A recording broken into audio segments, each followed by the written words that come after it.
Yo yo yo, this is Esteban ang yung paboritong kauban. Karon first PMS ni Sweetie. Kuyugi ko ninyo kaya atong i-check kung sa mga mahitabo. Bye-bye.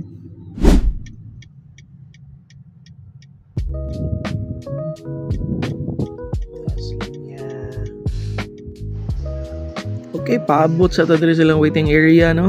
Nindot kayo kay mura sag sala ba. Jadi pag yung ka magutman kay halos tanan lami kayo, na kape, na snacks, na juice. Murag matadtaoran pa man kape-kape sa lang ta samtang nagtanaw nga itakang si Sweetie. Nya mao day tuod niya mga nabayaran sa first PMS.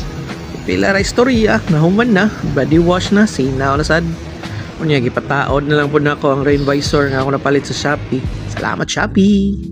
So moro to human na. Uli na tag Talisay pero hapit na tag SM Seaside dire tagis Gorordo kay nindot kanilang TV dire diba? Na nako Seaside Aricos Vision Express kay magpahinlo ko sa kong eyeglasses kay kinilaging oily tagnaong ba mantika ng frame. Diba? Hinlo na kayo. Pero naonsay mis nagpahinlo tag eyeglasses para makakita og tarong. Di naman ilang nakakita kung asa na to gipark ang sakyanan. Lumoto nagpatabang lagi yung guard kay nasaag mo nung ko giahak ba ni.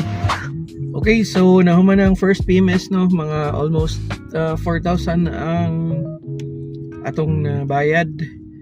And nindot day lang kanang kanang back to clean nga murag moso without humot na sa baggo.